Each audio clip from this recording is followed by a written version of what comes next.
I think what needs to happen now is there needs to be a better job of educating people about what actually happens to that stuff. There is just far too much misinformation out there. Some of it may be well-intentioned. Some of it I think is not. Some of it is just straight grifters. But however you want to characterize it, there's a lot of information out there around the recycling as a lie narrative, which is just a completely bogus narrative. Hi, I'm Mia Quinn, and this is Sustainably Speaking. If you think trash is boring, you haven't heard Adam Minter talk about it. His reporting on the global waste and recycling industries has made him not only one of the most qualified voices in this space, but a leading voice. Adam is a Bloomberg Opinion columnist, and he's the author of 2 best-selling and critically acclaimed books, and he's an expert in global circularity. Hey, Adam, good to see you. I am thrilled to be here. Great. Well, thought it might be fun to start out with a little bit of a lightning round. Let's do it. All right, hometown. Minneapolis. Favorite subject in school? I would say history. In high school, I loved American history. First job? First job was running the can machine in my family's little scrapyard in North Minneapolis. People dump the cans onto a conveyor, and I push the button that sends them onto a scale, and there's a magnet that pulls out the steel can. A book that changed your life or favorite book? Maybe Susan Strasser's Waste and Want. It absolutely shifted how I think about what we see in the modern waste industry. Okay, 3 non-essential things you cannot travel without. Noise canceling headphones, a tie, because you just never know. And I hate wearing ties, but a tie is just every once in a while, it really comes in handy. And then a backup phone for when I lose mine. Oh boy. All right, thank you. We got a little bit of a sense of your childhood with your first job, but tell us about it, where you grew up and how that's influenced your career. Yeah, I think of myself as a 4th generation scrap recycler, even though I'm not one. I grew up in the industry. My great-grandfather, when he came to the United States, he started scrapping on the streets, picking up rags, and that grew into a small scrap business. We don't know why he moved up to Minneapolis, but I grew up in that business. I worked in it into my early 20s, but I also quickly found out that I really don't have much of a talent for business. Combine that with the fact that I always had an itch to write, to report. And so I became a journalist, and it was not a straight line. There were a lot of nights spent staring up at the ceiling, saying, how am I going to get paid to do this? But in 2001, I started freelancing for Scrap Magazine, which was the trade magazine run by REMA, actually. And that sort of opened up my world. They always say, write what you know about it. Turned out I knew something about scrap.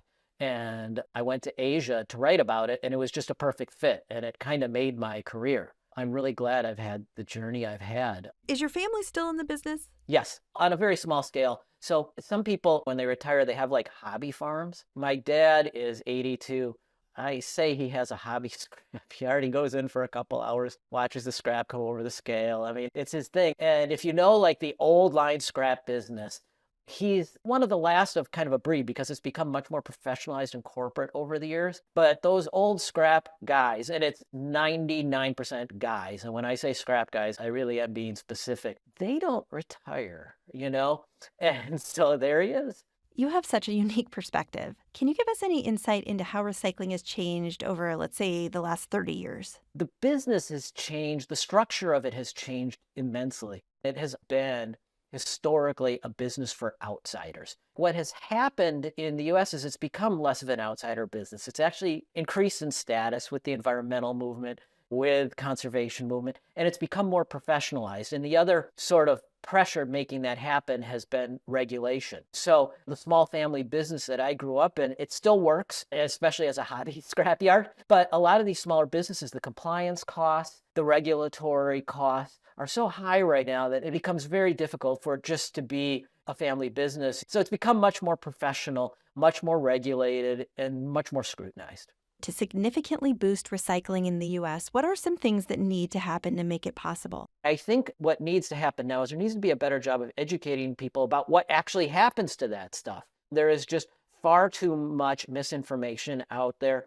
Some of it may be well-intentioned. Some of it I think is not. Some of it is just straight grifters. But however you want to characterize it, There's a lot of information out there around the recycling is a lie narrative. The recycling is all shipped overseas and burnt in a hole in Indonesia is just a completely bogus narrative that plastic waste is put on, giant container ships, and those containers are emptied into the Great Pacific Garbage Patch. I mean, it's astonishing how many people believe that. And you can blame the anti-recycling propagandists for that, however you want to characterize them. But I also put some of that on the recycling industry. I don't think it's done a very good job of opening its doors and explaining to people what needs to be done. So that would be number one for me. And number two would be, I just think there needs to be a more concerted effort to build capacity. There is more demand for PET, for example, from brands right now that in many cases can be fulfilled. And the problem isn't that there isn't enough PET out there. There's a lot, but there aren't enough plants processing it in a way that can be used by brands. And so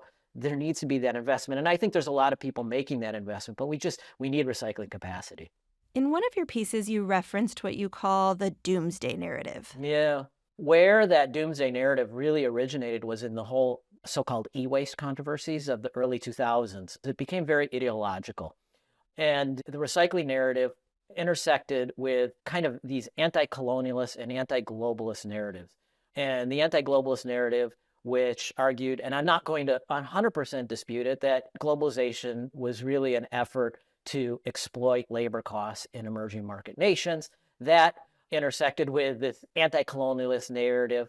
And all of a sudden you hear that garbage is being exported to China, and it all sort of fits together in this nice ideological package. And it's very hard, as we know by current events in the news, to argue with people about colonialism.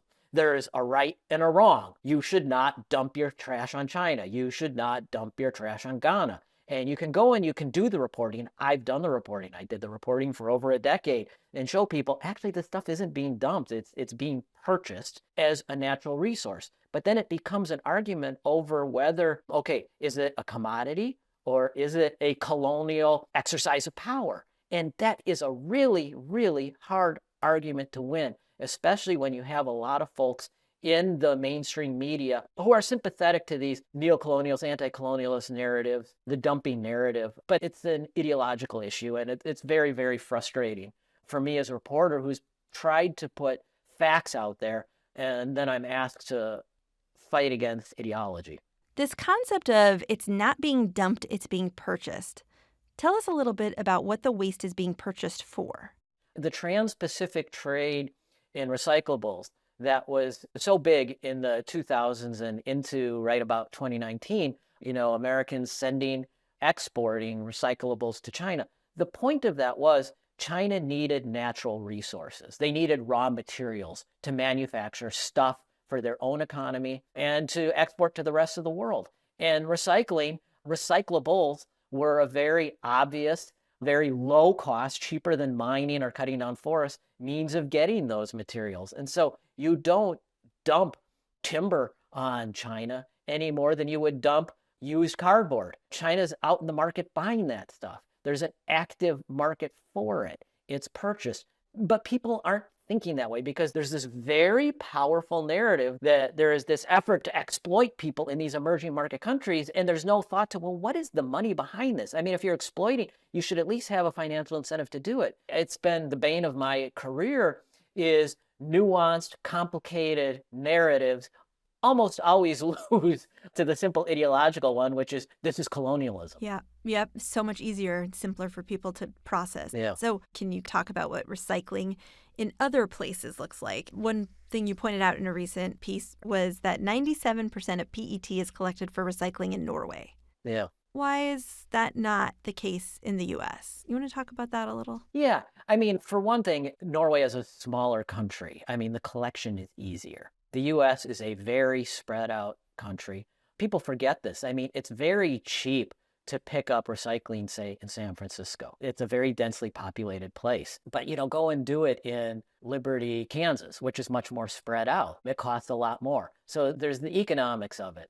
There is the simple fact that in the U.S., we have some of the cheapest landfilling costs on the planet. There is the education component to it. You do need to teach people, remind people that recycling plastics is a real thing. And this is where we get into that anti-recycling narrative.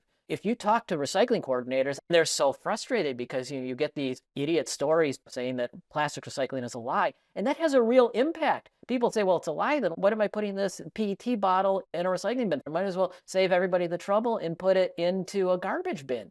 And it's just not the case. And the other issue is the capacity. I'm not an expert in Norway's recycling system, but I assume they need fewer and less spread out numbers of PET recycling facilities than we do in the continental US, much less Alaska and Hawaii. Okay, that explains a lot.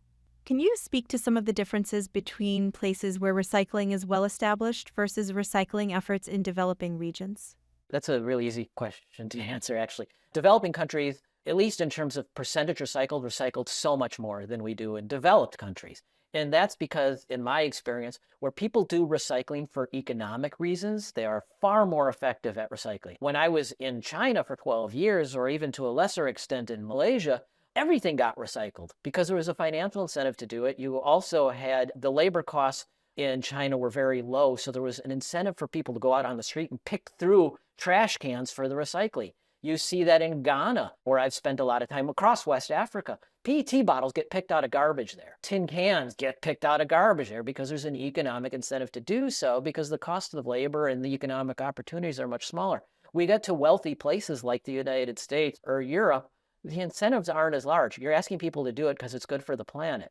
And that's great. Recycling is better for the planet than creating a raw material by digging or extracting something from the ground. But people don't do things just for the planet. I mean, we're all busy, and if you're not going to pay me to do something, it's going to be a second-tier issue. So I think economic incentives, lower quality of life, fewer economic opportunities are great incentives for recycling. That's not something we want to bring to developed countries. So then you have to take different approaches to educating people. And I do believe there's a lot more that can be done in that department. And certain countries have done a great job of it. I mean, Japan, the recycling culture there is amazing. I mean, in many cities, they have multiple bins and people don't struggle to figure out where to put their plastics and their metals and their paper. I mean, I can't tell you how much it drives me crazy when people tell me they have a recycling bin and they just can't figure out what to put into it. And I'm like, can you do your taxes? Then yes, you can figure out how to do your recycling. In Japan, we don't have those issues. I hear you say that, and yet I cannot do my own taxes, so Okay, you know what I mean. You know what I mean. Yes. And this cry of helplessness that you sometimes hear from people in regards to recycling in the U.S. is just bewildering to me. I mean,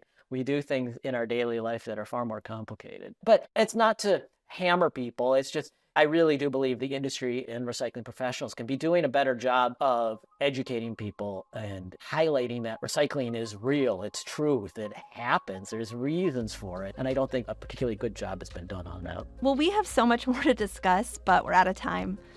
Adam, thank you so much for being here. And also thanks to our listeners. Don't miss the second half of our wide-ranging interview with Bloomberg columnist, author, and expert in global circularity, Adam Minter. We'll see you next time on Sustainably Speaking.